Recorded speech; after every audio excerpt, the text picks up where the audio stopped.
Cordial saludo, estudiantes del curso de racionalismo. Espero se encuentren bien en compañía de los suyos, cuidándose mucho. Eh, Hoy daremos continuidad a la exposición sobre la expresión en el racionalismo y para ello vamos a retomar un poco lo que vimos en la sesión pasada. La idea de estas exposiciones, mientras yo consigo pues resolver los problemas que tengo de internet, todavía no me los han resuelto. La idea es poder tener participación de ustedes en tiempo real también, a partir de alguna plataforma. Mientras tanto, toca de esta manera. Y por eso quiero hacerlos muy cortos, eh, para que no se nos extienda y no se nos haga difícil. Bueno, pero entonces retomamos. Es importante partir del hecho de que la palabra expresión viene del latín exprimere, exprimo, ¿cierto? Que inicialmente el verbo, em, el diccionario de latín dice lo siguiente: expresar, exprimir, sacar, oprimiendo, apretar mucho. De hecho, el sufijo precio es presionar, ¿sí? Impreso es algo que se ha colocado en una plancha que oprime el papel para dejar ahí pues los caracteres, ¿no? Esa es la impresión. Ahora no sabemos por qué hace ese efecto, porque pues lo sacan son las impresoras, pero antes el efecto era de la presión de la plancha sobre el papel. Ese es, pero expresio hace referencia a un sacar, y en este caso es, digamos, a nivel de la sustancia, es como sacar la esencia.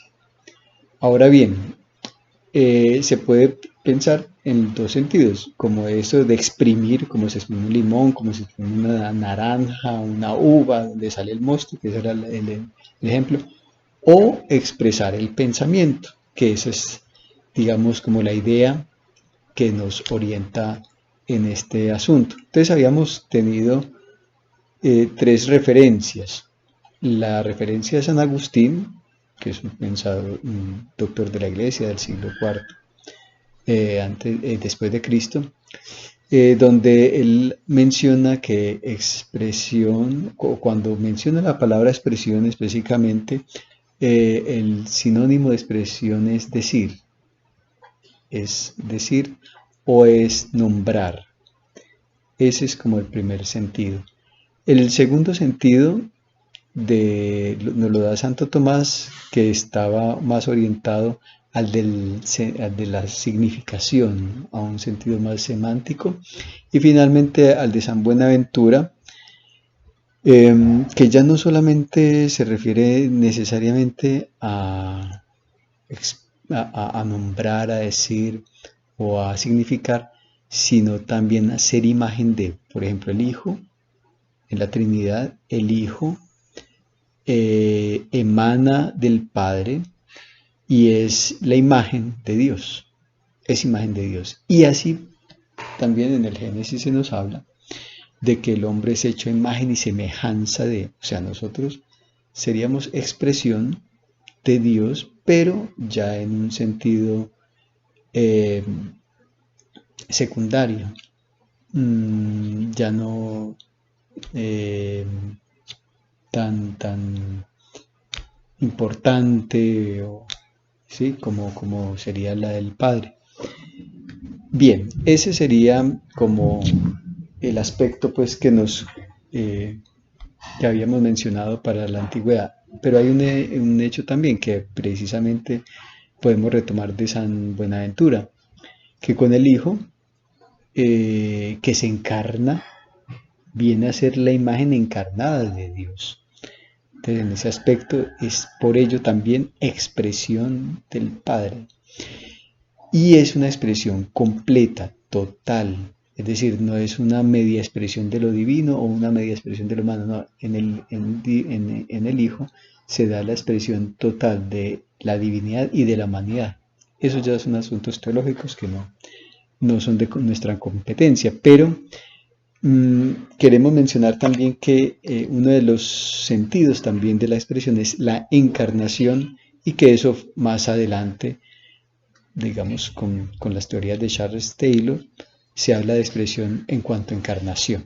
Bueno, ahora bien, retomando pues el texto, que sería en esta parte pues de Descartes, la primera parte de este estudio, veremos las influencias que tuvo Descartes de la antigüedad, sobre todo por el uso de la concepción creacionista de la antigüedad que se vale de la analogía para explicar la naturaleza de las sustancias creadas en relación con la sustancia creadora.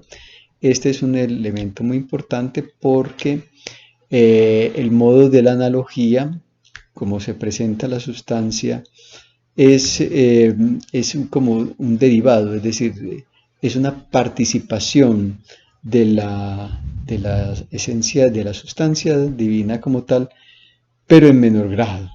Por eso hablábamos ahorita secundariamente, ¿sí? O sea, en la primera parte de este estudio entonces veremos estas influencias, en especial con la tradición escolástica, en la que se piensa la preeminencia de la sustancia Dios sobre otras sustancias, o sea, sobre todas las criaturas, y se establecen por ello entonces unas jerarquías esenciales y existencias en las que se llega a una posición dualista, tanto en lo ontológico como en lo gnoseológico. Esa es la que vamos a desarrollar ahora con Descartes. Entonces, recordemos Descartes, que muere en 1650, se abre la discusión de la modernidad y con ella los nuevos conceptos y métodos para el pensamiento. Entre estos conceptos nos detendremos en lo que Descartes entiende por sustancias y de qué manera ellas se manifiestan o se representan al alma humana. Empecemos diciendo que Descartes concibe no una sustancia, sino varias sustancias, entre ellas el pensamiento, la extensión y Dios.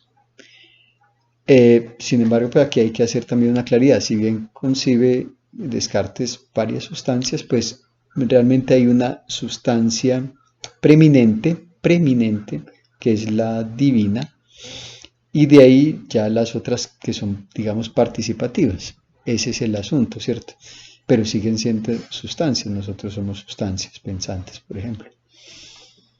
En efecto, el yo pensante es sustancia pensante. En esta, o sea, en esta sustancia, el ser y el pensar encuentran su unidad. Recordémosla, ya lo habíamos mencionado en las sesiones pasadas.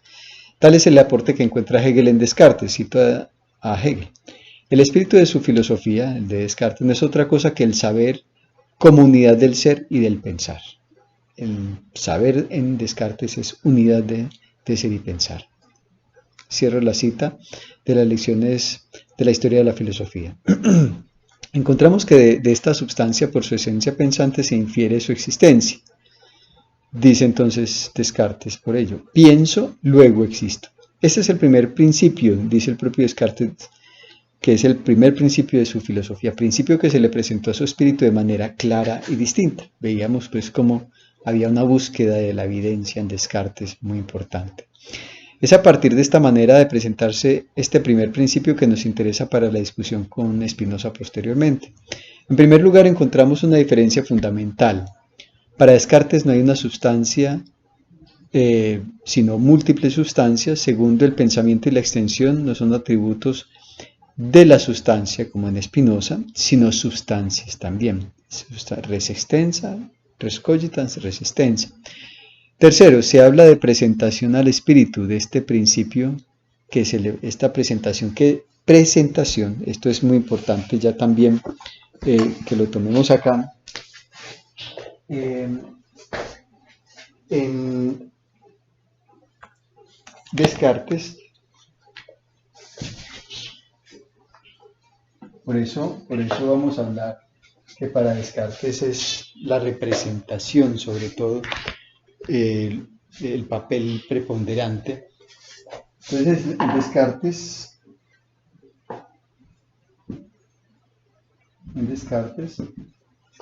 se le presentan a él, o busca que se le presenten las ideas claras y distintas. Claras y distintas. Vamos a ver cómo es esta presentación.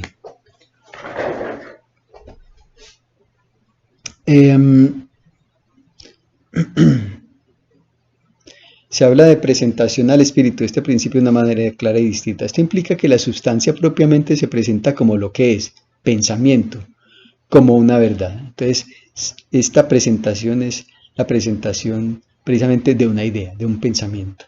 Parece pobre decir que la sustancia se presenta tal como es, en este caso como pensamiento y principio del pensamiento. Sin embargo, esta verdad no solo es principio de la filosofía cartesiana, sino el principio de la filosofía moderna. Precisamente el hecho de presentarse esta verdad al alma de manera clara y distinta es la certeza de partir de algo irrefutable que no remita a otro principio más que a sí mismo. De ahí podemos inferir que en el caso de la sustancia extensiva no podría presentarse sino como lo que es, o sea, se presenta pero es en el modo de la extensión, de aquí que no haya posibilidad de que el pensamiento, por ejemplo, se presente en forma extensiva. Ambas sustancias, digamos, hay entre ellas hay un abismo, ¿cierto? Entonces, en ese sentido, pues hay una dualidad presente en ambas sustancias. Por eso se entiende que Descartes haga dicha inferencia, aquella por la cual luego de haber dudado de todo, recordemos en el discurso del método, al tener la certeza que quien duda es ese yo que piensa la propia duda, es ahí donde se manifiesta tal certeza la conciencia de manera clara y distinta, es decir, que no puede hacerlo sino por su pensamiento. Así se entiende la explicación que da de este principio. Dice Descartes entonces en este texto, comprendí que yo era una sustancia cuya naturaleza o esencia era a su vez el pensamiento, sustancia que no necesita ningún lugar para ser ni depende de ninguna cosa material, de suerte que este yo, o lo que es lo mismo, el alma, por el cual soy lo que soy, es enteramente distinto del cuerpo y más fácil de conocer que él. Aquí tenemos algo importante que es esa identidad del yo con el alma, como cosa pensante exclusivamente, no como cosa extensa, sino como cosa, o sea, no es un yo empírico específicamente, sino un yo que más está relacionado con el espíritu, con la mente. Esto es tomado pues de las meditaciones metafísicas. Para explicar la sustancia extensiva, Descartes recurrirá a un símil con el pintor, quien logra representar lo tridimensional en solo dos planos. Este es muy interesante y tengámoslo muy en cuenta. Esto es también de las meditaciones metafísicas. Cito. Pero del mismo modo que los pintores, no pudiendo representar en un cuadro plano con la misma exactitud los diversos aspectos de un cuerpo sólido, eligen uno de los principales y dejando en la sombra a los demás, hacen que la vista del que contempla la figura se los suponga.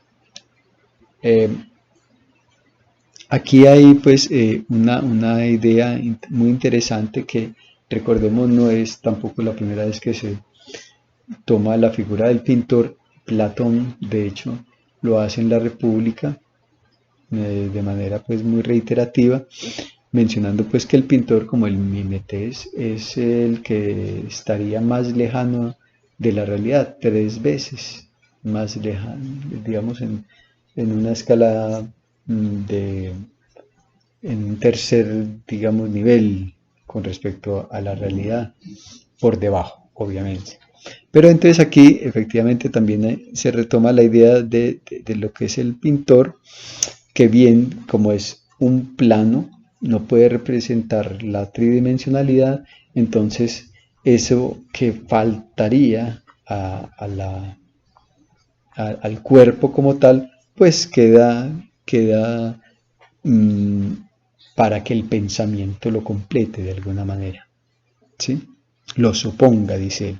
Asimismo, para explicar la extensión, deberá recurrir de manera análoga a los principios del pensamiento. Este es digamos, el modo de proceder de Descartes, que es por analogía, así como ocurre en el pensamiento, que es lo que más inmediatamente nosotros tenemos y conocemos y podemos conocer.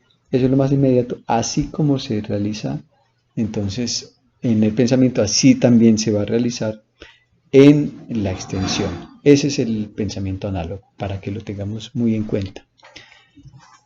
Así también las cosas bien sean extensas, bien pensantes, en tanto son pensadas, entonces son verdad.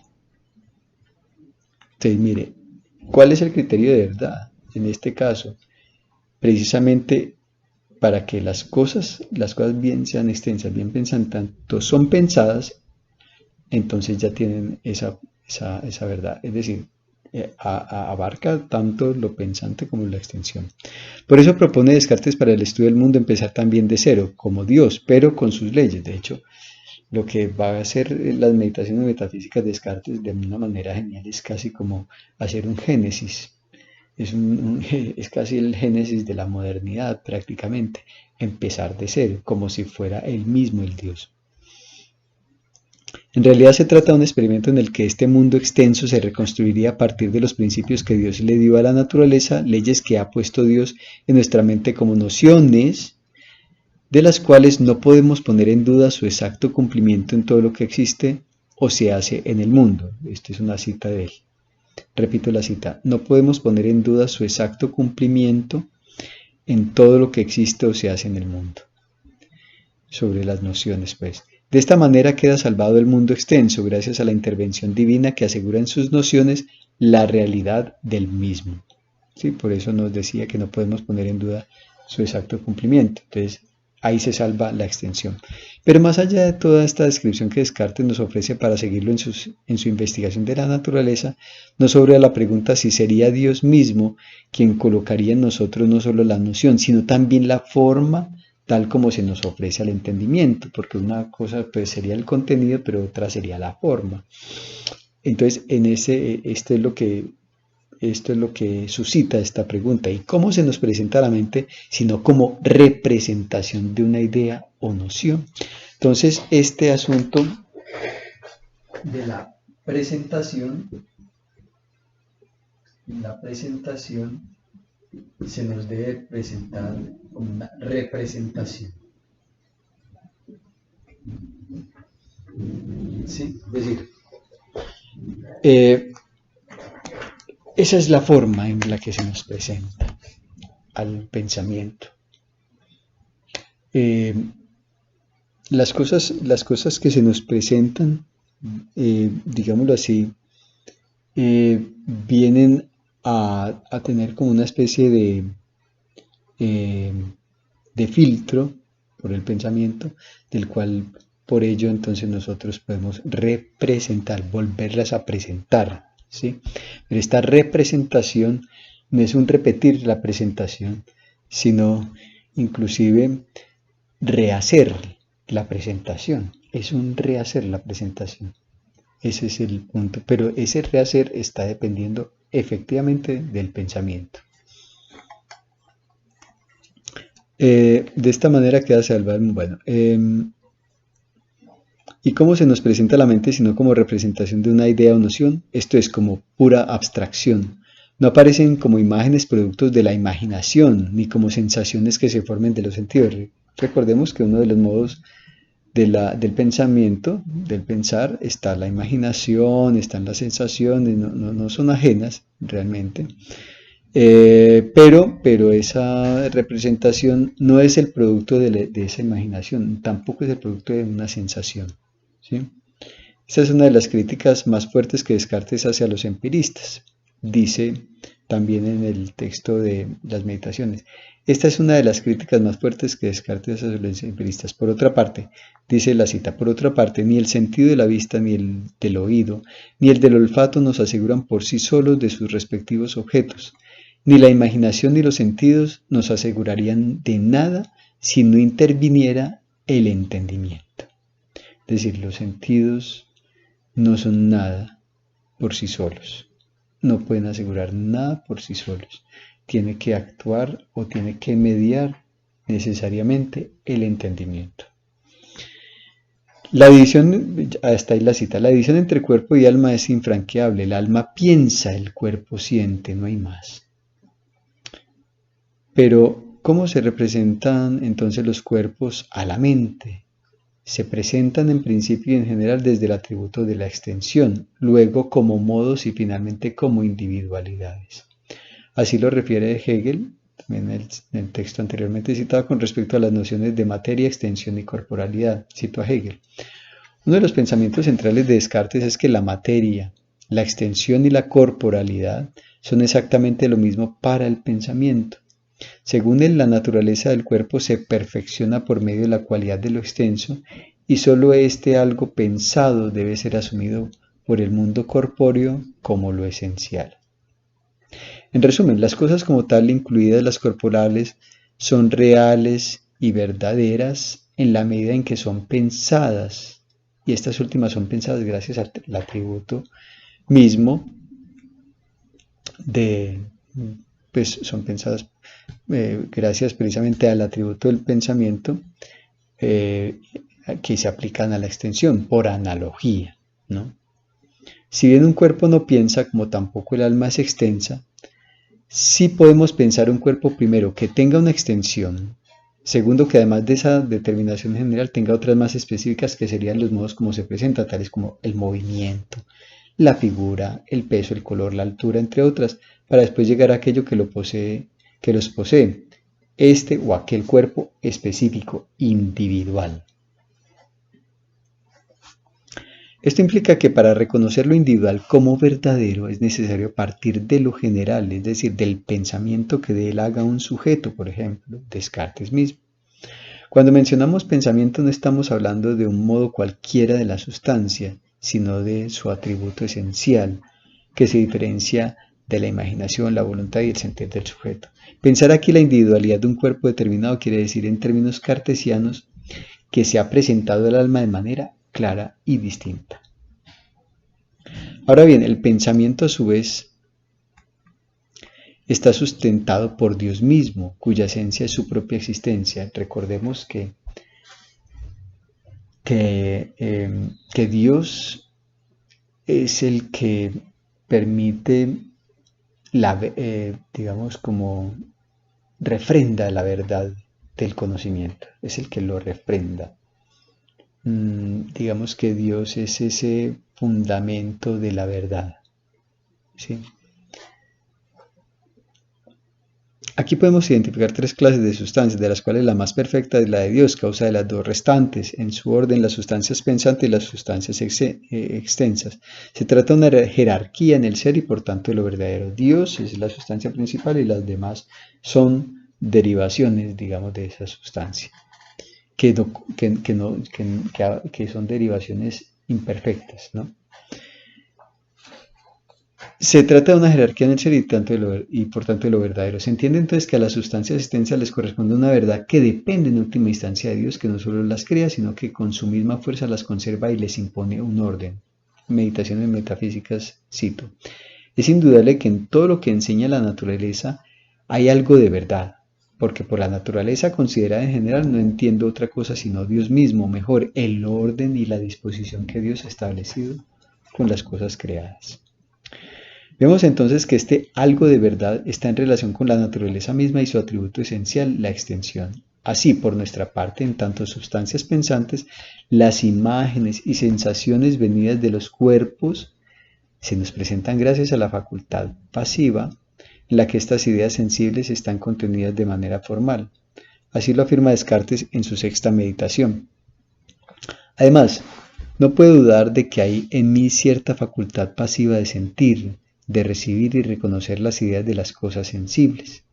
Pero me sería inútil si no hubiera también en mí o en alguna otra cosa una facultad activa capaz de formar y producir estas ideas. Pues sabemos que es la del entendimiento. Es preciso pues que existan algunas sustancias diferentes de mí en la cual toda la realidad que reside objetivamente en las ideas que son producidas por esta facultad esté contenida formal o eminentemente. Ahí termina la citación. Es claro que dicha facultad pasiva existe en la sustancia corporal, separada de la facultad activa, la cual reside en la sustancia pensante. En la primera, o sea, en la sustancia corporal, residen las ideas de las cosas sensibles. En la segunda, las ideas del alma que han sido puestas por Dios. Pero esto no implica más que existe una facultad que le permite a la facultad pasiva reconocer las ideas sensibles, facultad sin la cual éstas no se manifestarían al alma.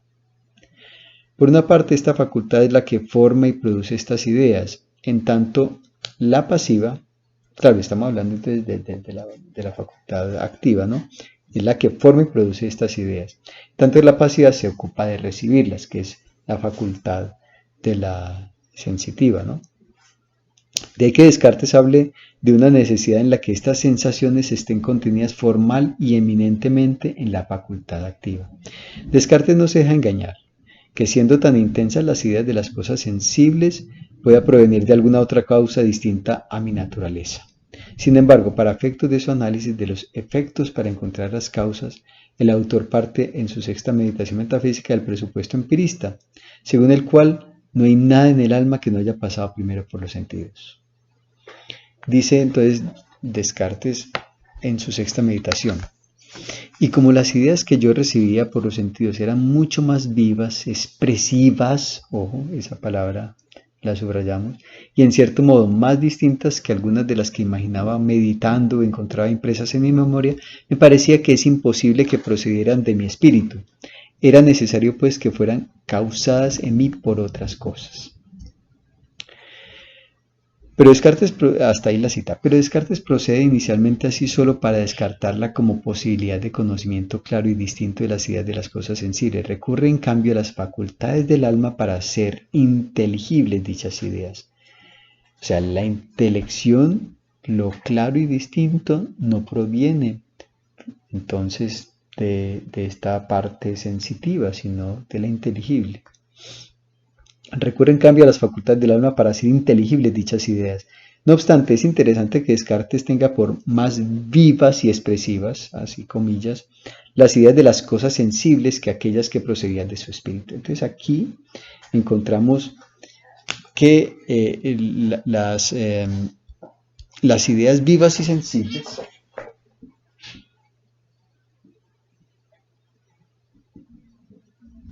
las ideas vivas y expresivas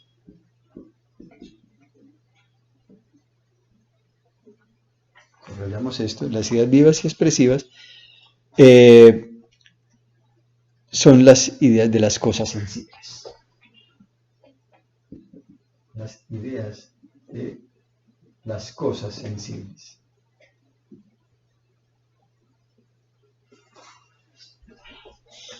Ese es el punto. Para Descartes, lo expresivo está en relación directa con lo sensible, con la imaginación inclusive. Pero la representación como tal es directamente relacionada con la facultad del pensamiento. Ahí está el punto, pues, como el punto central de esta discusión. Parece que Descartes asocia lo sensible con lo expresivo y a su vez con lo vivo. No son expresivas las ideas que vienen del alma, sino claras y distintas, y por ello las ideas que provienen de lo sensible deben aspirar también a esta claridad. Así podemos constatar cómo Descartes continúa con la tradición escolástica al implementar la analogía para hablar de las demás sustancias que no sean Dios y por lo tanto se cae en una equivocidad en su propia definición. Se deriva de aquí una consideración jerárquica eminente entre las sustancias. Eminente es que hay alguna más importante que las demás. Eso implica una jerarquía entonces también, que es típico del pensamiento escolástico, en las que se destaca la forma sobre la materia, el pensamiento sobre la extensión, las ideas sobre las sensaciones, etc. La metodología cartesiana implica una primacía de las causas sobre los efectos. A pesar de que para este autor los efectos tendrían que tener el mismo estatuto de verdad que el de su causa, así lo afirma en su tercera meditación metafísica, comillas. La luz natural de nuestro espíritu, o sea, la razón, Nos enseña que debe haber tanta realidad por lo menos en la causa eficiente y total como en su efecto, porque ¿de dónde sino de la causa puede sacar su realidad el efecto? Es decir, la causa imprime también una realidad al efecto, ¿sí? O sea, no es una ficción, no es digamos que hay una especie de fuerza que se mantiene entre causa y efecto. Pero igual hay una jerarquía. Claro, la jerarquía es la causa es principal y el efecto es secundario. He ahí uno de los equívocos que genera la analogía, pues si tanto el efecto como la causa comparten la misma realidad, ¿por qué tendría que seguir siendo la causa más eminente que su efecto a nivel solo de realidad?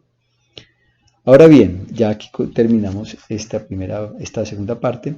Ahora bien, para efectos de nuestro análisis con respecto a lo que tiene que ver con la expresión, Descartes opta por la primacía de la representación sobre la expresión debido precisamente a la anterior premisa. En este caso, sería entre los propios modos del pensamiento que guardan también cierta eminencia. De una parte están los modos de la imaginación y la sensación, secundarios, de otro el de la voluntad y el del entendimiento. Tanto las unas como las otras se presentan al alma en forma de imágenes, las primeras más complejas y mezcladas, las segundas, o sea, las de pensamiento, más simples y universales.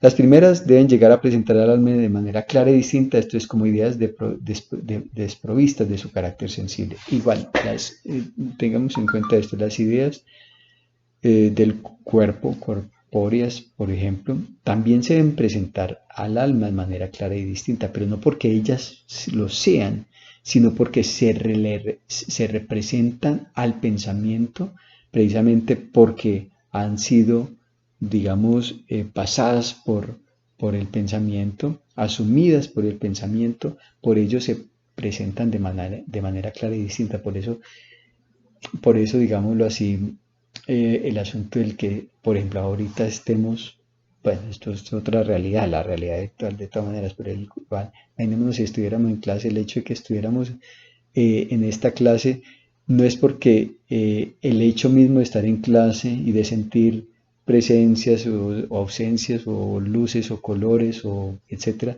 no es por ello que esa charla se nos vuelve clara y distinta, sino porque ha venido a nosotros precisamente bajo el filtro del pensamiento que se le presenta al alma eso de manera clara y distinta, porque ya ha pasado por el pensamiento, ¿cierto? Entonces es clara y distinta de manera análoga gracias al pensamiento. En conclusión, podemos constatar también a este nivel de contenido de idea, en el contenido del noema y la idea como noesis, una dualidad, una brecha que no es superada en esta filosofía. Será en la filosofía espinosa en la que esta dualidad se extingue debido precisamente a su concepción unívoca sobre la sustancia. Sé que es, digamos, difícil esta consideración sobre Descartes, un poco más extensa. Sin embargo, les pido que por favor las inquietudes que tengan sobre esta exposición me la hagan llegar por ahora, por correo electrónico, que podamos ampliar un poquito más este aspecto. Entonces, recuerden, mi correo es luisquijano@utp.edu.co. Entonces, estaré esperando algunas consideraciones sobre el respecto mientras podemos solucionar el problema de Internet. Así que los espero entonces para la próxima, la tercera parte que sería con Spinoza y la cuarta sería entonces ya con Leibniz. Que tengan un feliz resto de noche, cuídense mucho. Hasta luego.